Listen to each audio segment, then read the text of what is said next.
The Adventures of Tom Sawyer by Mark Twain. Chapter 9. Tragedy in the Graveyard.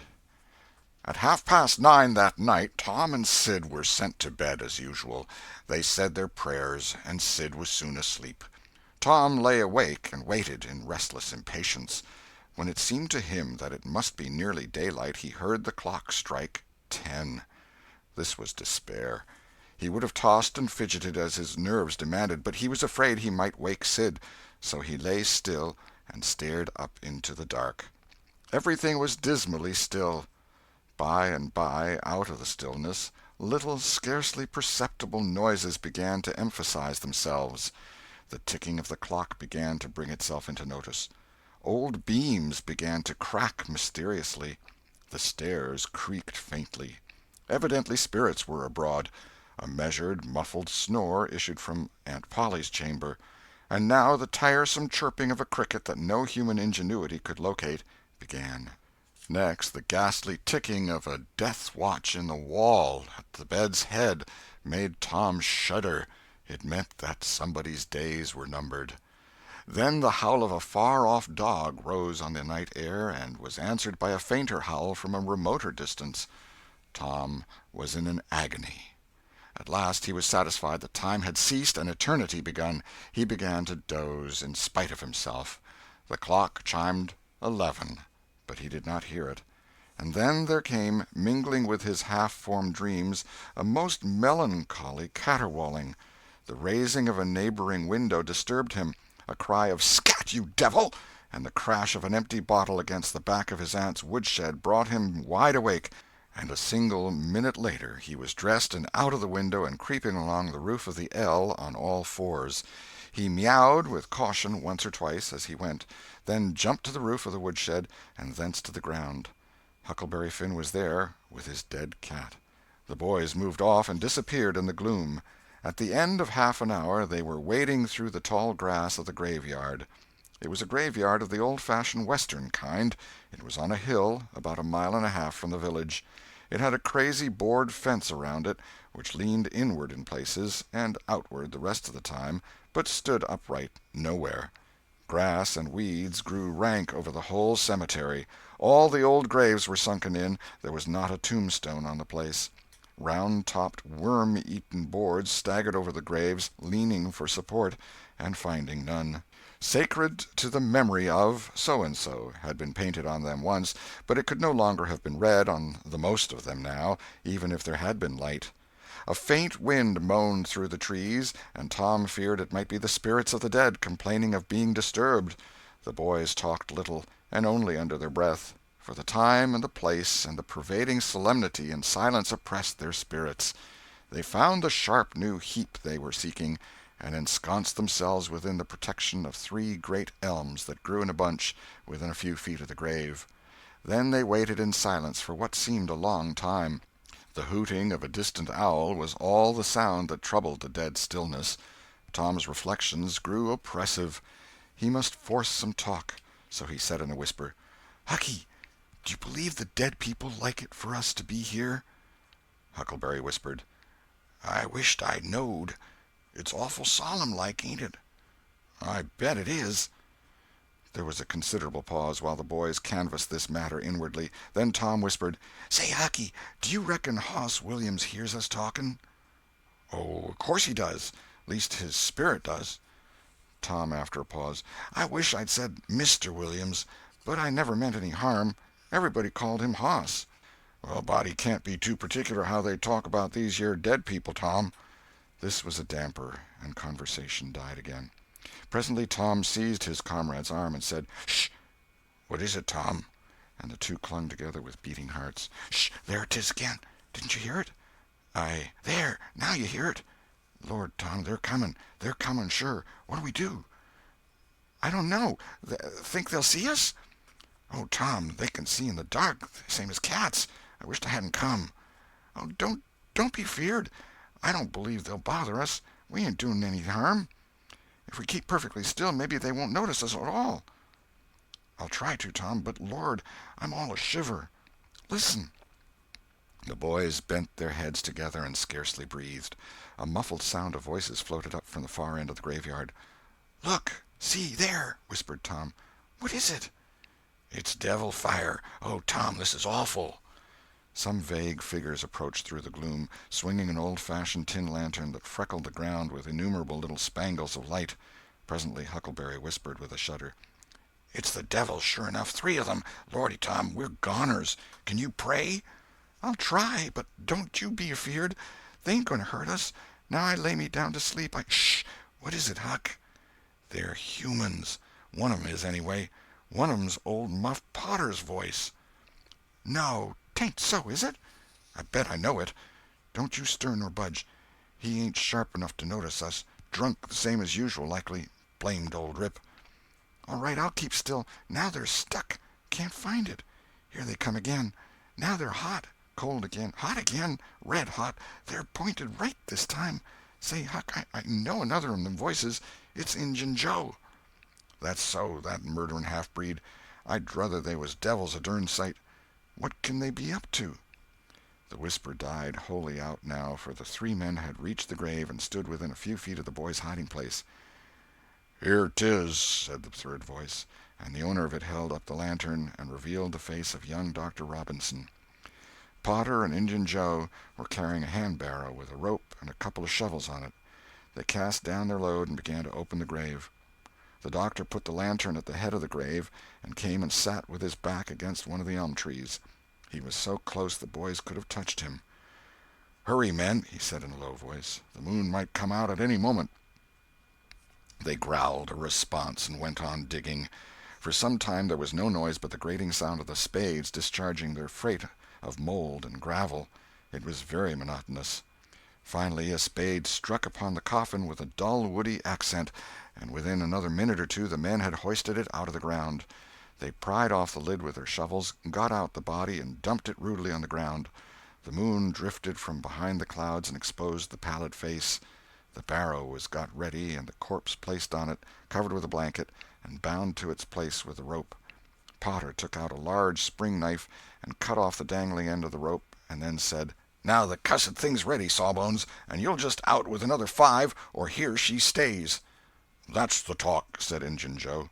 "Look here, what does this mean?" said the doctor. "You required your pay in advance, and I've paid you." "Yes, and you've done more than that," said Injun Joe, approaching the doctor, who was now standing. "5 years ago you drove me away from your father's kitchen one night when I come to ask for something to eat, and you said I warn't there for any good, and when I swore I'd get even with you if it took 100 years, your father had me jailed for a vagrant. Did you think I'd forget? The Injun blood ain't in me for nothing. And now I've got you, and you got to settle, you know." He was threatening the doctor, with his fist in his face by this time. The doctor struck out suddenly and stretched the ruffian on the ground. Potter dropped his knife and exclaimed: "Here, now, don't you hit my pard!" And the next moment he was grappled with the doctor, and the two were struggling with might and main, trampling the grass and tearing the ground with their heels. Injun Joe sprang to his feet, his eyes flaming with passion, snatched up Potter's knife, and went creeping, cat-like and snooping, round and round about the combatants, seeking an opportunity. All at once the doctor flung himself free, seized the heavy headboard of William's grave, and felled Potter to the earth with it.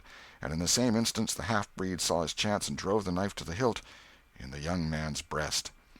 He reeled and fell partly upon Potter, flooding him with his blood, and in the same moment the clouds blotted out the dreadful spectacle, and the 2 frightened boys went speeding away in the dark. Presently, when the moon emerged again, Injun Joe was standing over the 2 forms, contemplating them. The doctor murmured inarticulately, gave a long gasp or two, and was still. The half-breed muttered: "That score is settled, damn you." Then he robbed the body, after which he put the fatal knife in Potter's open right hand and sat down on the dismantled coffin. 3, 4, 5 minutes passed, and then Potter began to stir and moan. His hand closed upon the knife. He raised it, glanced at it, and let it fall with a shudder. Then he sat up, pushing the body from him, and gazed at it, and then around him confusedly. His eyes met Joe's. "Lord, how is this, Joe?" he said. "It's a dirty business," said Joe, without moving. "What did you do it for?" I never done it." "Look here, that kind of talk won't wash." Potter trembled and grew white. "I thought I'd got sober. I'd no business to drink tonight, but it's in my head yet, worse'n when we started here. I'm all in a muddle, can't recollect anything of it hardly. Tell me, Joe, honest now, old feller, did I do it? Joe, I never meant to, 'pon my soul and honor, I never meant to, Joe. Tell me how it was, Joe. Oh, it's awful, and him so young and promising." "Why, you two was scuffling, and he fetched you one with the headboard, and you fell flat, and then up you come, all reeling and staggering like, and snatched the knife and jammed it into him, just as he fetched you another awful clip, and here you've laid, as dead as a wedge till now." "Oh, I didn't know what I was doing. I wish I may die this minute if I did. It was all on account of the whiskey, and the excitement, I reckon. I never used a weepon in my life before, Joe. I've fought, but never with weepons. They'll all say that. Joe, don't tell. Say you won't tell, Joe. That's a good feller. I always liked you, Joe, and stood up for you, too. Don't you remember? You won't tell, will you, Joe?" And the poor creature dropped on his knees before the stolid murderer and clasped his appealing hands. "No, you've always been fair and square with me, Muff Potter, and I won't go back on you. There, now, that's as fair as a man can say." "Oh, Joe, you're an angel. I'll bless you for this the longest day I live." And Potter began to cry. "Come, now, that's enough of that. This ain't any time for blubbering. You be off yonder way, and I'll go this. Move now, and don't leave any tracks behind you." Potter started on a trot that quickly increased to a run. The half-breed stood looking after him. He muttered, "If he's as much stunned with the lick and fuddled with the rum as he had the look of being, he won't think of the knife till he's gone so far he'll be afraid to come back after it to such a place by himself, chicken heart." 2 or 3 minutes later, the murdered man, the blanketed corpse, the lidless coffin, and the open grave were under no inspection but the moon's.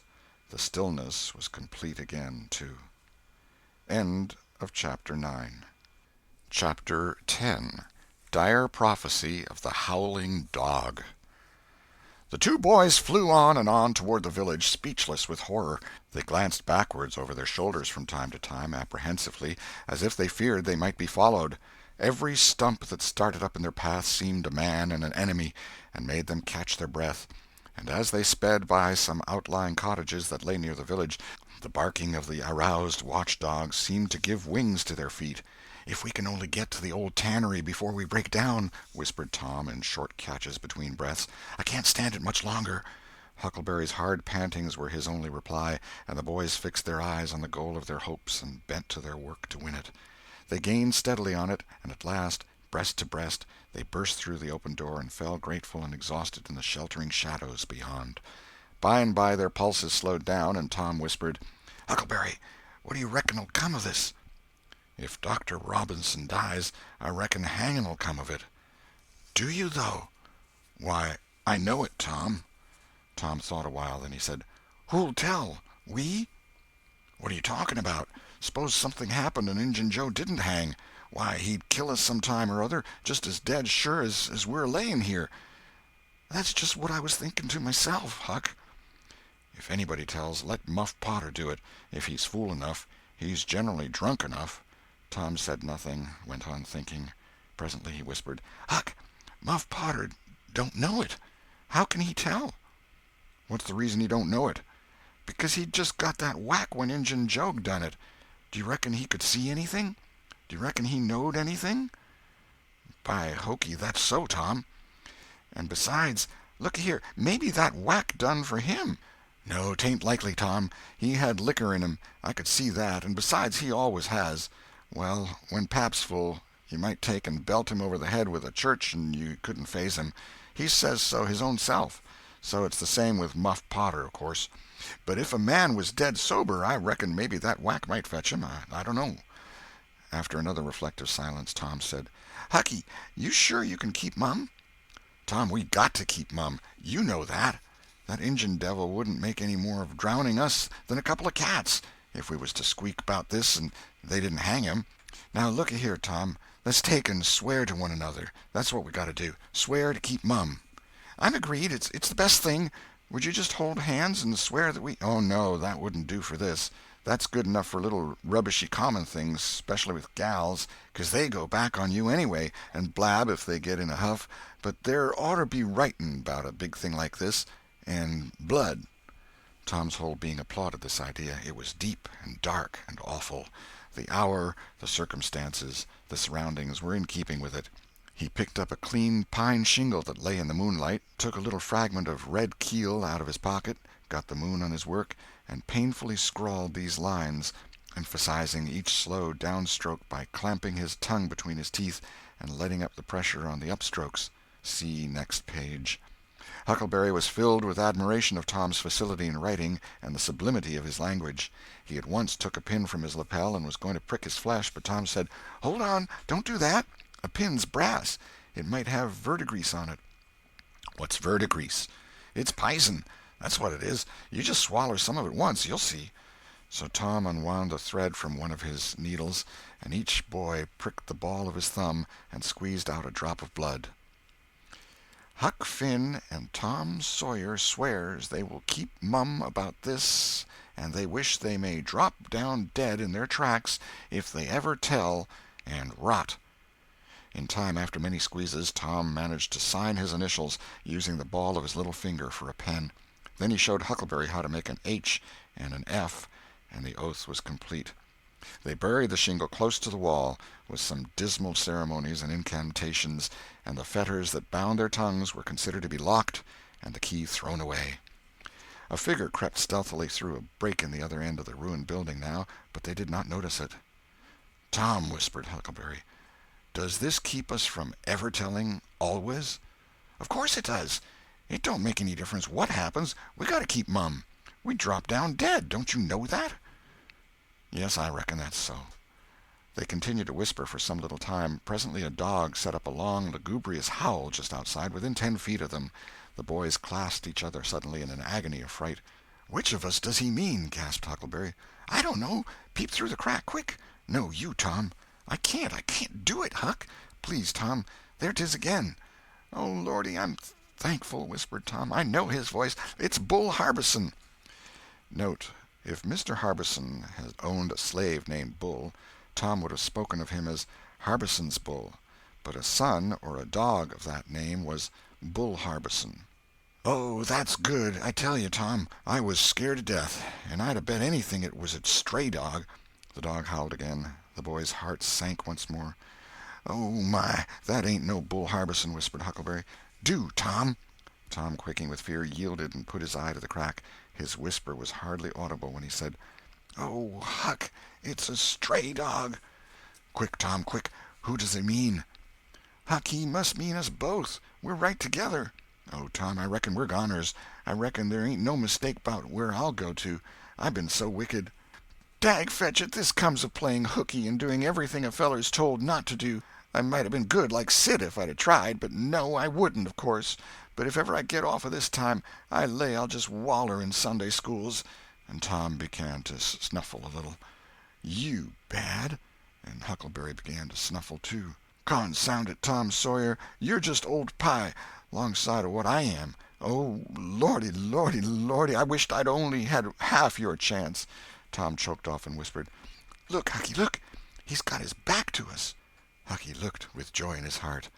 "Well, he has, by jingoes! Did he before?" "Yes, he did, but like a fool, I never thought. Oh, this is bully, you know. Now who can he mean?" The howling stopped, and Tom pricked up his ears. "Shh! What's that?" he whispered. "Sounds like hogs grunting. No, it's somebody snoring, Tom." "That is it. Whereabouts is it, Huck?" "I believe it's down at t'other end. Sounds so, anyway. Pap used to sleep there sometimes, 'long with the hogs, but laws bless you, he just lifts things when he snores. Besides, I reckon he ain't ever coming back to this town any more." The spirit of adventure rose in the boys' souls once more. "Hucky, do you dast to go if I lead?" "I don't like too much. Tom, suppose it's Injun Joe." Tom quailed. But presently the temptation rose up strong again, and the boys agreed to try, with the understanding that they would take to their heels if the snoring stopped. So they went tiptoeing stealthily down, the one behind the other. When they had got to within 5 steps of the snorer, Tom stepped on a stick, and it broke with a sharp snap. The man moaned, writhed a little, and his face came into the moonlight. It was Muff Potter. The boys' hearts had stood still, and their hopes too, when the man moved, but their fears passed away now. They tiptoed out through the broken weatherboarding and stopped at a little distance to exchange a parting word. That long, lugubrious howl rose on the night air again. They turned and saw the strange dog standing within a few feet of where Potter was lying, and facing Potter, with his nose pointing heavenward. "Oh, Jiminy, it's him!" exclaimed both boys in a breath. "Say, Tom, they say a stray dog come howling round Johnny Miller's house 'bout midnight as much as 2 weeks ago, and a whippoorwill come in and lit on a banisters and sung, the very same evening, and there ain't anybody dead there yet." "Well, I know that, and s'pose there ain't. Didn't Gracie Miller fall in the kitchen fire and burn herself terrible the very next Saturday?" "Yes, but she ain't dead, and what's more, she's getting better, too." "All right, well, you wait and see. She's a goner just as dead sure as Muff Potter's a goner. That's what the niggers say, and they know all about these kind of things, Huck." Then they separated, cogitating.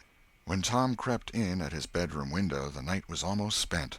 He undressed with excessive caution, and fell asleep congratulating himself that nobody knew of his escapade. He was not aware that the gently snoring Sid was awake, and had been so for an hour. When Tom awoke, Sid was dressed and gone. There was a late look in the light, a late sense in the atmosphere. He was startled. Why had he not been called? Persecuted till he was up, as usual. The thought filled him with bodings. Within 5 minutes he was dressed and downstairs, feeling sore and drowsy. The family were still at table, but they had finished breakfast. There was no voice of rebuke, but there were averted eyes. There was a silence and an air of solemnity that struck a chill to the culprit's heart. He sat down and tried to seem gay, but it was uphill work. It roused no smile, no response, and he lapsed into silence and let his heart sink down to the depths. After breakfast his aunt took him aside, and Tom was almost brightened in the hope that he was going to be flogged, but it was not so. His aunt wept over him and asked him how he could go and break her old heart so, and finally told him to go on and ruin himself and bring her gray hairs with sorrow to the grave, for it was no use for her to try any more. This was worse than 1,000 whippings, and Tom's heart was sorer now than his body. He cried, he pleaded for forgiveness, promised to reform over and over again, and then received his dismissal, feeling that he had won but an imperfect forgiveness and established but a feeble confidence. He left the presence too miserable to even feel revengeful toward Sid, and so the latter's prompt retreat through the back gateway was unnecessary. He moped to school gloomy and sad, and took his flogging, along with Joe Harper, for playing hooky the day before, with the air of one whose heart was busy with heavier woes and wholly dead to trifles. Then he betook himself to his seat, rested his elbows on his desk and his jaws in his hands, and stared at the wall with the stony stare of suffering that has reached the limit and can no further go. His elbow was pressing against some hard substance. After a long time he slowly and sadly changed his position and took up this object with a sigh. It was in a paper. He unrolled it. A long, lingering, colossal sigh followed, and his heart broke. It was his brass andiron knob. This final feather broke the camel's back. End of chapter 10.